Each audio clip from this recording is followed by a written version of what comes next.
राणा जी,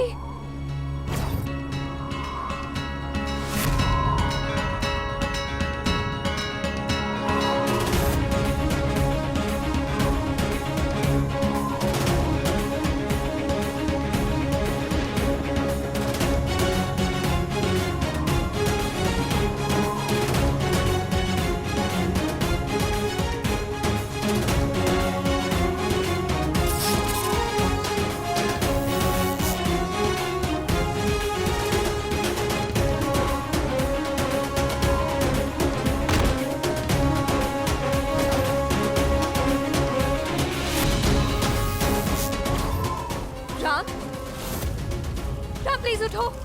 राम आंखें खोलो।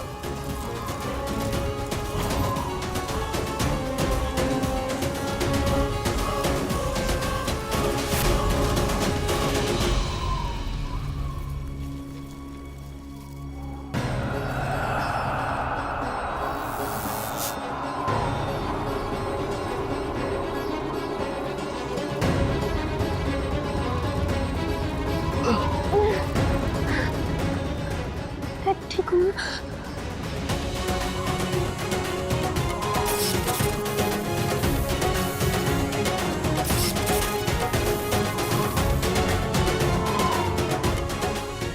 काली, हमें चलना चाहिए यहाँ से। अगर मोहिनी को पता लग गया हम लोग घर पे नहीं है तो आफत आ जाएगी। हाँ राम जी।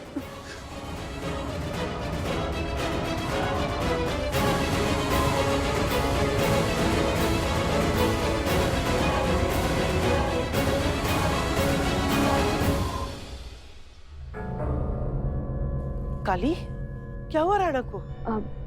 कुछ नहीं, बस थोड़ा सर पे दर्द है आके। वैसे मोहिनी जी कट है। वो अपनी छाया को ढूंढने गई है। क्या? अब तक ना मिली? वाह। ना काली, वो सब हम बाद में देख लेंगे। अभी मैं राणा जी को वहाँ के कमरे तक छोड़ाती हूँ। आने आराम की जरूरत है।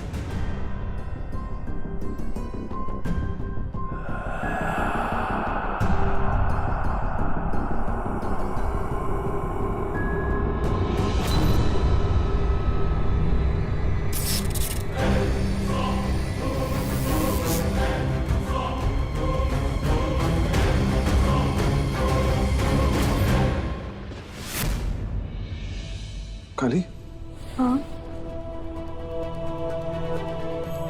ये तुम्हारी मांग में खून कैसे है?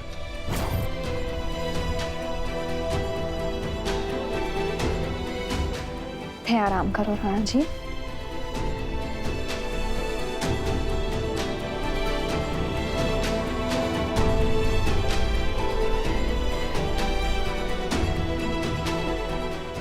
इतनी चोट में भी स्माइल कौन करता है काली? जब तोहफा देने वाला ही ऐसे सवाल करे है तो हंसी तो आवेगी ना राणा जी। काली, पहेली बुझाना बंद करो और जो बोलना है साफ साफ बोलो। राणा के कमरे से ये आवाज कैसी आ रही है? किससे बात कर रहा है वो? सारे को बचाने के चक्कर में हॉल में लगी थी ना मैंने। अब थे आराम करो, मैं चलती हूँ। नहीं,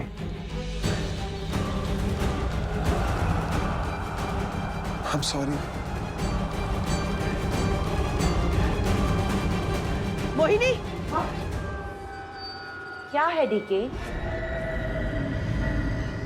मोहिनी, तुम्हारी परछाई का पता चला? नहीं, पर मैं पता लगा लूंगी। मोहिनी, मुझे तुम्हारी बहुत चिंता लगी रहती है। तुम पर कोई खतरा तो नहीं आने वाला है? मैं जानती हूँ तुम्हारे लिए तुम्हारी परछाई कितनी इंपॉर्टेंट है। मोहिनी, हमें जल्द से जल्द तुम्हारी परछाई का पता लगाना होगा। तो सही कह रही है डीके, मेरी परछाई के बिना मेरी शक्तियां अधूरी हैं। मुझे जल्द से जल्द मेरी परछाई को ढूंढना होगा। राणा जी आराम से।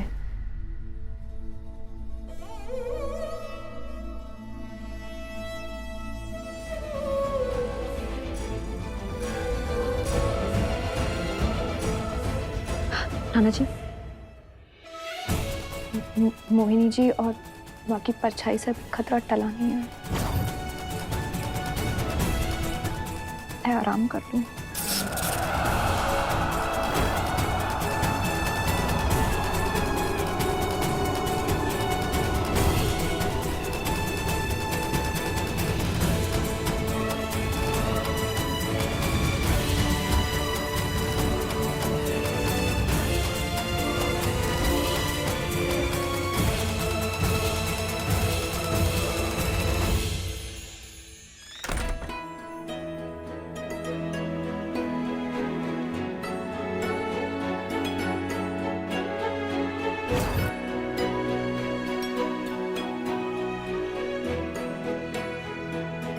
कोरानी साहब, कुंवर साहब ठीक है ना? हाँ ताइबा, बस कुछ पुरानी यादें जहन में आई हैं उनके। कोरानी साहब, ये आपकी मांग में खून कैसा?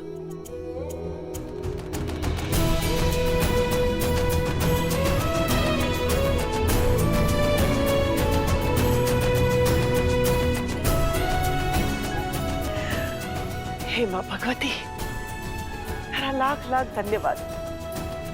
हमारे बच्चों को किसी की नजर को नहीं लगे।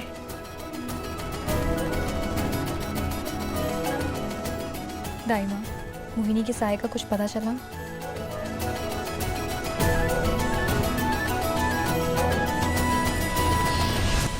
पर आप फिक्र को नहीं करो, हमारे आंख नाक कान सब खुले हैं। आप जाओ, जाके आराम करो। ठीक है ताइबा। पुरानी साहब, यह खून किसका है?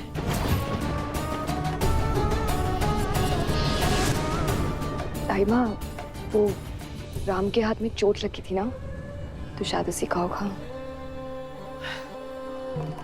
आप जाइए, मैं साफ करवा दूंगी।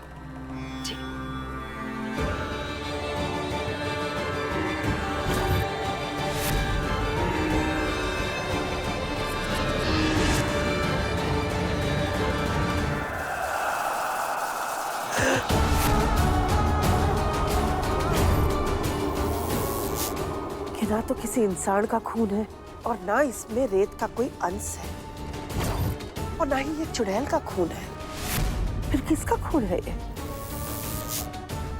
मुझे ऐसा क्यों लगे है कि यह किसी शैतान का खून है? हे माँ भगवती, कौन सी मनहूस शक्ति का साया आया है हमारे परिवार पर?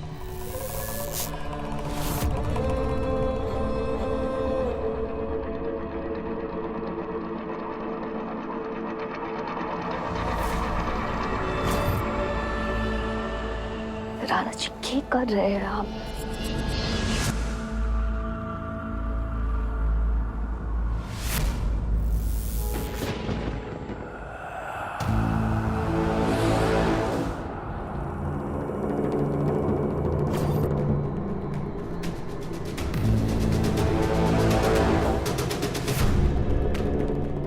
वनराज, तुम क्या क्या कर रहे हो? हाँ, क्या कर रहा हूँ मतलब? अपना वादा पूरा करने आया हूँ सिया। तुम मुझसे मिलने आने वाली थी ना, क्या हुआ? वनराज, हम जैसा बातें बाद में भी कर सकते हैं, अभी तुम निकलो यहाँ से। आई, बिल्कुल आई। एक और झूठ नहीं चाहूंगा मैं। तो वापस से मुझे धोखा दोगी। मैं वहां तुम्हारा इंतजार करता रहता हूँ कि तुम अब आओगी, लेकिन तुम नहीं आती। तुम्हें जरा सी रद्दी पर भी फिक्र नहीं है मेरी। तुम समझने की कोशिश करो, मैं फंस गई थी। कोई नहीं फंसी थी तुम नहीं आ पाई। नहीं, तुम आना ही नहीं चाहती थी। तुम अपनी अय्याशियों में इतनी मगन थी कि तुम मेरे बारे में सोचती तक नहीं हो। लिमिट में रहो वनराज, अपनी हद क्रॉस मत करो। मैं हद में रहा हूं, मैं हद पार नहीं करूं।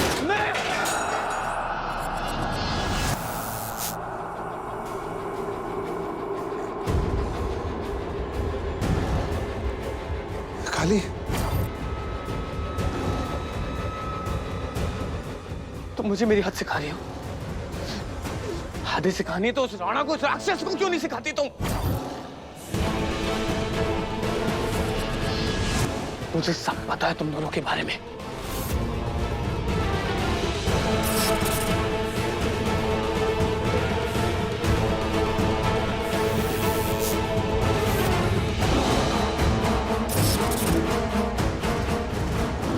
क्या हुआ राणा को? थोड़ा सर पे दर्द है आके।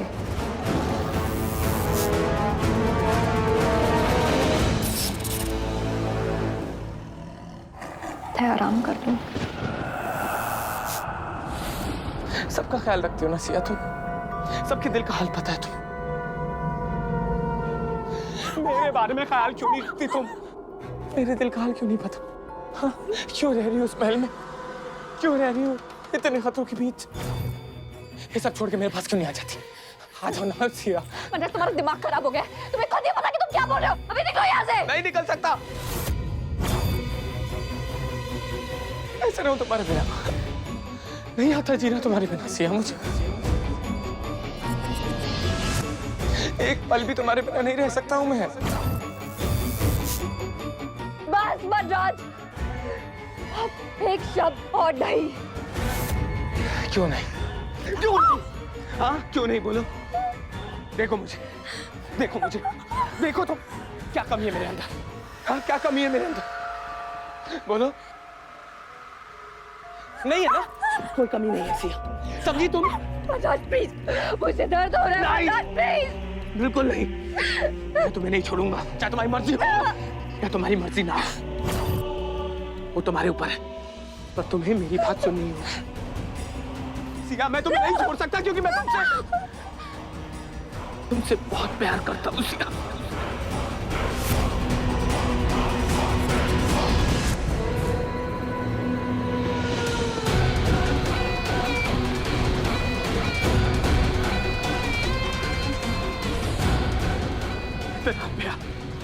इतना प्यार ना कभी किसी ने किया है, ना कभी कोई कर सकता है।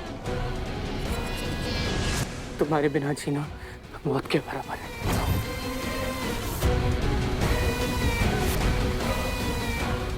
मेरे करीब आओ से।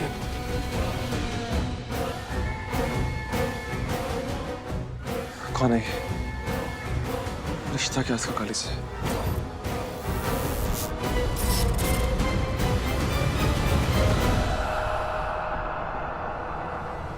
मेरे करीब आओ सिया।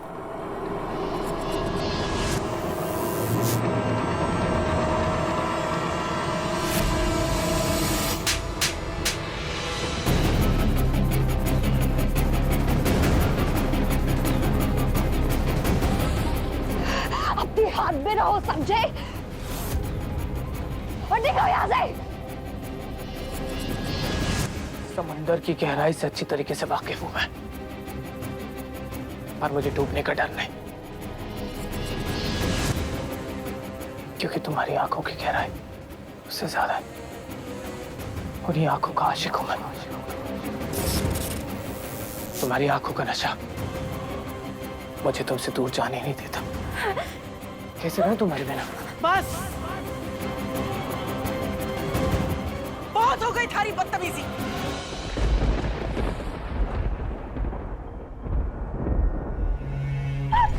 तुम्हें मेरा एहसास है ना सिया। वहीं रुक जाओ वरना। मेरे से दूर मत जाओ, मेरे करीब आओ तो। मैं कह रही हूँ वहीं रुक जाओ वरना।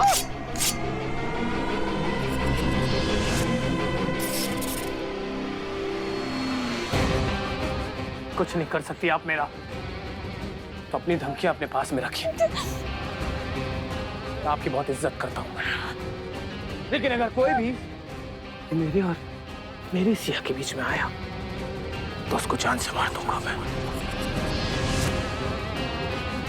तुम सिर्फ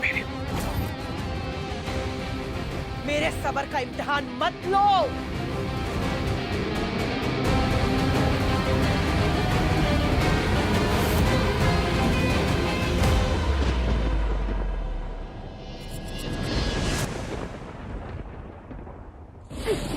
दाइमा, ये मेरा दोस्त है। इसका दिमाग खराब हो गया, इसलिए कुछ भी बकवास कर रहा है। मैं बात करती हूँ ना इससे। वरराज, अभी जाओ यहाँ से। अगर आप दोनों को किसी ने एक साथ देख लिया तो पूरा प्लान फेल हो जाएगा। प्लीज अभी जाओ यहाँ से। मैं मिलती हूँ तुमसे, प्लीज।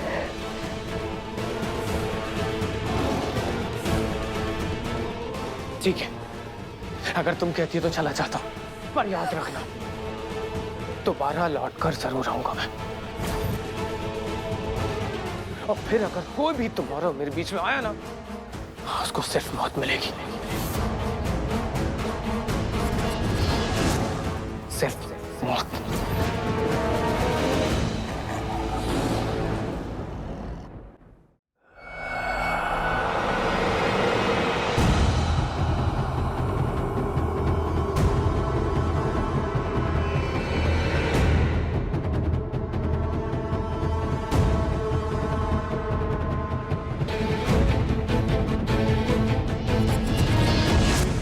तुमसे बहुत प्यार करता हूँ सिया। इतना प्यार ना कभी किसी ने किया होगा, ना कोई कर सकता है। ये दोबारा घर पे क्यों आया था? रिश्ता क्या है इसका और काली का? कोई तो रात है जो कारी छुपा रही है।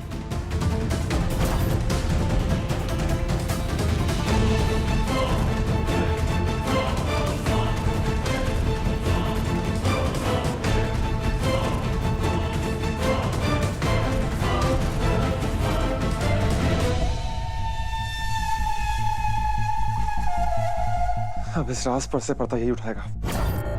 काली तो कुछ बताएगी नहीं, लेकिन इससे मैं उगल मारूंगा। इसी से पूछता हूँ। बस कुरानी साहब, बस बस संभालिए अपने आप को। माफ कीजिए कुरानी साहब, पर मैंने तो आपने पहले ही कहा था, या लड़के के लक्षण ठीक कौनी। हाँ राइमा, पर दिल का बहुत अच्छा इंसान है ये। मेरा बहुत अच्छा दोस्त था। भगवान जाने इसे अचानक हो क्या गया है।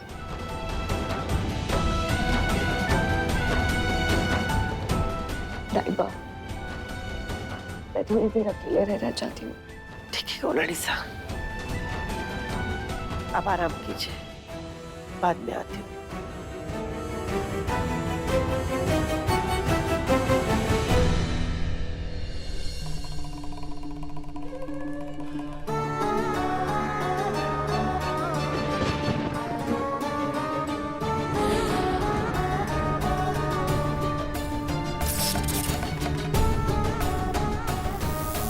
हो न हो, या खून उसी लड़के का है।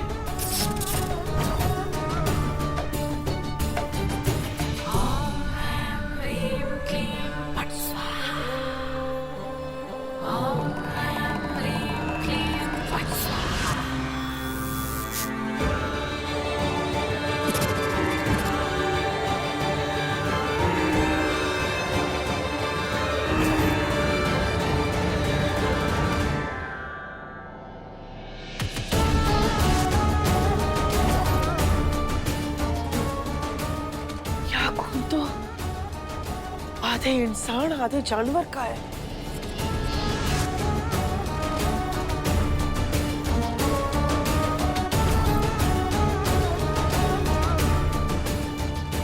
मतलब नरभक्षियों के श्राप के बाद राजपुरोहित जी ने वहां के बेटे को मारा कोनी। इसका मतलब वह लड़का आधा इंसान आधा जानवर है।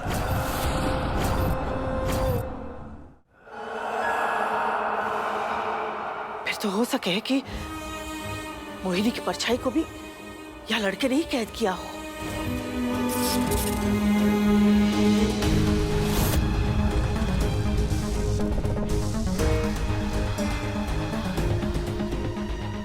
कुंवर सा कहीं उस लड़के के पीछे तो नहीं जा रहे हैं?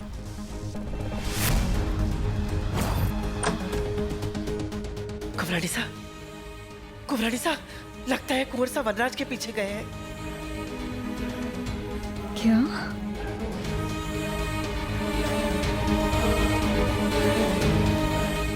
और कुबरानिसा, वनराज का एक सच है जो आपने जानना घणो जरूरी है। कैसा सच दाई माँ? राजपुरोहित जी ने मोहिनी ने कैद करने में हमारी मदद की थी, तो मोहिनी के खास नरभक्षी साथियों ने वनराज को अगवा किया था और श्राप दिया था कि वनराज आधा इंसान और आधा जानवर बनेगा और बड़ा होकर कुंवरसा के लिए बहुत बड़ा खतरा होगा।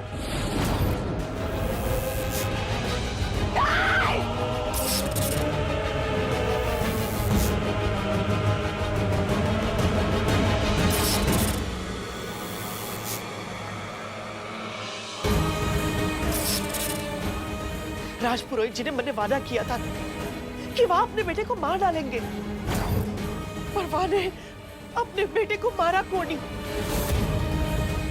और अब वह कुंवरसा के लिए बहुत बड़ा खतरा है। शायद कुंवरसा वनराज के पीछे गए हैं। अगर वनराज ने उन्हें देख लिया तो वो उन्हें छोड़ेगा नहीं, वो उन्हें जान से मार देगा।